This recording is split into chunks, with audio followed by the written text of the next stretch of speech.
അത് കണങ്ങാവൂർ പോയി കണ്ടു. എനിക്ക് മമ്മൂട്ടിയുടെ അഭിനയം ഇഷ്ടമായതുകൊണ്ട് പോയതാ. പിന്നെ മറ്റേ എന്താ ബ്രഹ്മയുഗം ഡയറക്ട് ചെയ്ത ടീമാന്നൊക്കെ പറഞ്ഞ് ചെന്ന് കയറിയതാ. പക്ഷെ ഭയങ്കര പന്ന പടമാണ്. മമ്മൂട്ടി ആയതുകൊണ്ട് അത് പന്നയായി പോയി.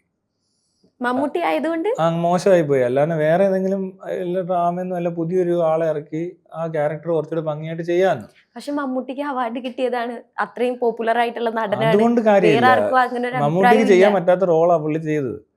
കാരണം മമ്മൂട്ടിക്ക് സ്ക്രീനിൽ ഇമേജ് വേണം, നാട്ടിൽ ഇമേജ് ഉണ്ട്. ആ ഒരു ഇമേജ് കോൺഷ്യസ് ആയിട്ടുള്ള ഒരാളായതുകൊണ്ട് അയാൾക്ക് ഒരിക്കലും ഒരു സീരിയൽ കില്ലറായിട്ടൊന്നും അഭിനയിക്കാൻ പറ്റത്തില്ല. അതും പ്രത്യേകിച്ച് ഹ്യൂമനൈസർ ആണെങ്കിൽ അതിനനുസരിച്ചിട്ട് പുള്ളിക്ക് ആകെ 4 ബട്ടൺസും തുറന്നിട്ടിരിക്കാനേ പറ്റുള്ളൂ.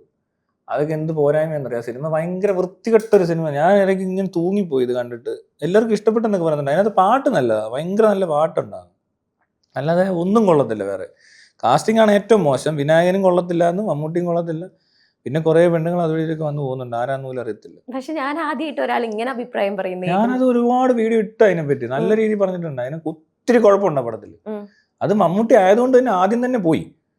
മനസ്സിലായി? നമ്മൾ വിചാരിച്ച പോലെ അല്ല പടം. അവര് ആകെ ഉള്ളത് ഈ മമ്മൂട്ടി ഒരു നെഗറ്റീവ് ചെയ്തെന്ന്. അതിനിപ്പോ ഞാനെന്ത് വേണം? മമ്മൂട്ടി നെഗറ്റീവ് പോസിറ്റീവ് ചെയ്യുന്നത്? മമ്മൂട്ടി നെഗറ്റീവ് ചെയ്യുന്നത് ചേട്ടന് കാണാൻ വേണ്ടി മാത്രമല്ലല്ലോ. അല്ല, മനസ്സിലായി.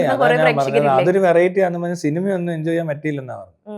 അയാൾ ചെയ്തിട്ടുണ്ട്, ചെയ്ത് വൃത്തിയാണ് ഞാൻ പറഞ്ഞേനെ, കൊള്ളാന്ന്. ഇപ്പൊ ബ്രഹ്മയുഗം നെഗറ്റീവാ, അത് നല്ലതാണ്. അതിനകത്ത് അഭിനയിക്കാനുണ്ട്. ഇതിനകത്ത് ഇയാൾക്ക് പറ്റത്തില്ല. ഇയാൾക്ക് പറ്റാത്ത റോളാണ് പുള്ളി ചെയ്തേക്കുന്നത്. അടുത്ത പ്രാവശ്യത്തെ അവാർഡിന് ചാൻസ് ഉണ്ടെന്ന് പറയുന്ന മൂവി ഇവിടെ അങ്ങനെ മോഹൻലാലിന് പത്മഭൂഷൺ വേണ്ട കൊടുത്തല്ലോ. ഇതൊന്നും വലിയ കാര്യമൊന്നുമില്ല. അതൊന്നും അവാർഡിലൊന്നും ഒരു കാര്യമില്ല. ഇവിടെ അല്ലു അർജുനൊക്കെ അവാർഡ് കിട്ടുന്നുണ്ട്, പിന്നെ മമ്മൂട്ടിക്ക് അവാർഡ് കിട്ടുന്നതിന് എന്തോ കുഴപ്പം? അല്ലു അർജുൻ ഇങ്ങനെ നിലത്ത് കിടന്ന് ഇഴയുകയൊക്കെ ചെയ്യും, അതിനൊക്കെ അവാർഡ്. പിന്നെ വേറെ ആരണ്ടൊക്കെ കഴിഞ്ഞിട്ട് ഇനി അയാൾക്കൂടെ കൊടുത്താൽ ബാലയ്ക്ക് വല്ലതും കിട്ടിയാന്നോ? ബാലയ്ക്ക് അവാർഡ് ഉണ്ടാവും ഉറപ്പായിട്ടും. ആള് തന്നെയല്ലേ ഒരെണ്ണം ഉണ്ടാക്കും. നിങ്ങൾ തമ്മിലുള്ള ഇഷ്യൂ അങ്ങനെ ഉണ്ടാക്കിയതായിരുന്നു. ബാലയ്യെന്ന് പറഞ്ഞാൽ മറ്റേ തെലുങ്കിലൊരു ബാലയല്ലേ? ആ കേസൊക്കെ എന്തായി? അത് നടക്കുന്നുണ്ട്. അത് കേസൊക്കെ പോലീസുകാര് കൈക്കൂലി മേടിച്ചിട്ട് നമുക്ക് വേണ്ടി FIR ഒക്കെ ഇട്ട് തെറ്റിച്ച്, അതുകൊണ്ട് കേസിന് വലിയ വിലയില്ലാണ്ടായിപ്പോയി. തോക്കെന്ന് പറഞ്ഞ സാധനം അവർ നമ്മൾ അത്രയും മീഡിയ അടക്കം മുന്നിൽ എന്ന് പറഞ്ഞിട്ട് അവർ കേട്ടില്ല. അവർ FIR തോക്കിട്ടിട്ടില്ല. തോക്ക് വെച്ച് കഴിഞ്ഞാൽ ആംസ് ആക്ട് വരും. അപ്പൊ അതിന് പെട്ടെന്ന് തന്നെ ഇമ്മീഡിയറ്റ് ആക്ഷൻ ഒക്കെ വേണം.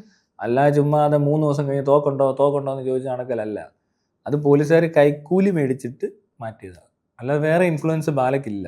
ബാല അത്ര വലിയ സ്റ്റാർ. മോഹൻലാലാണ് ഓക്കെ, മോഹൻലാലിന്റെ ഒരു ആരാധകനാണ് എന്നെ അന്ന് അറസ്റ്റ് ചെയ്യുന്നൊക്കെ പറഞ്ഞ് ഒരു CI, അയാൾ കള്ള ഒരു CI ആയിരുന്നു. പോലീസിന് പറയാനേ കൊള്ളത്തില്ല. അയാൾ പിന്നീട് ഉണ്ടാക്കിയ കേസുകളെല്ലാം ഒത്തിരി വാർത്ത വന്നു. ഇപ്പൊ ഇന്ന ലേറ്റസ്റ്റ് പോസ്റ്റ് അതാ, പുള്ളി ഒരു പോക്സോ കേസിലെ പ്രതിക്ക് ജാമ്യം നിന്നു. അതിനു മുമ്പ് മോഹൻലാലിൻ്റെ കൂടെ ശബരിമലയിൽ പോയി നാണം കെട്ടു. തിരുവല്ലയിൽ തന്നെ ഒരു MDMA കേസ് പിടിച്ചിട്ട് അയാൾ അച്ഛനും മോനും കൂടെ MDMA കച്ചവടം ഉണ്ടെന്ന് പറഞ്ഞ് കള്ളവാർത്ത അടിച്ചു വിട്ടു. എന്നെപ്പറ്റി ഞാൻ ഒളിവിലാണെന്നും എന്നെ അറസ്റ്റ് ചെയ്തെന്നും പറഞ്ഞ് കള്ളവാർത്ത വിട്ടതും ഇതേ സുനിൽ എന്ന് പറഞ്ഞൊരു CI തിരുവല്ലയിലുണ്ടാകുന്നത്. അയാൾ നാണം കെട്ട് നാറിയിട്ടുണ്ട്. അതുകൊണ്ട് അങ്ങനെ പോലീസുകാർ അങ്ങനെയൊക്കെ ഓരോന്നൊക്കെ ചെയ്തു കൊടുക്കും. ഇത് പക്ഷെ ബാലയുടെ കേസ് വരുമ്പോൾ ബാല കാശ് കൊടുത്തത് മേടിച്ചവരാരെങ്കിലും ആണെങ്കിലേ ഉള്ളൂ, അല്ലാതെ ആരാധകരൊന്നും ബാലയ്ക്കില്ല ഇവിടെ. ബാല ശരിക്കും എന്തിനാണ് അന്ന് അങ്ങനെ ഒരു ഇഷ്യൂ ഉണ്ടാക്കിയത്? ബാലയ്ക്ക് സുഖമില്ലായിരുന്നു, അതായിരിക്കും. അല്ലാതെ വേറെ കാര്യമൊന്നുമില്ല. എന്തോ കുഴപ്പമുണ്ട്. അല്ലാതെ ആരെങ്കിലും ഇങ്ങനെയൊക്കെ വരൂ?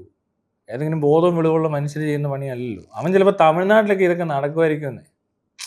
അതിൻ്റെയൊക്കെ ഒരു രീതിയിൽ പുള്ളി കേരളത്തിൽ വന്ന് ഇടപെട്ടതാ. പിന്നെ ഇടയ്ക്ക് ഇളകി അവൻ എന്തോ സംഭവം എന്നൊക്കെ തോന്നി കാണും. പുള്ളി അതുകൂടാതെ ഇവിടെ മാത്രമല്ല, അവൻ പലരെയും തല്ലുമൊക്കെ ചെയ്തിട്ടുണ്ട്. ഇതിനു മുമ്പും പുള്ളി ഇതേപോലത്തെ പരിപാടി കാണിക്കുന്നുണ്ട്.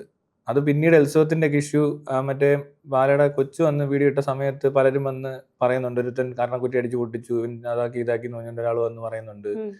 പിന്നെ വേറൊരാള് അവൻ്റെ കൂടെ തന്നെ വർക്ക് ചെയ്ത ഒരാൾ, അവന് ജിജേഷ് എന്ന് പറഞ്ഞ ഒരാൾ, അവനെ പറ്റി കുറെ പറയുന്നുണ്ട്. അവൻ അടിയും പിടിയും ഉള്ളതാ.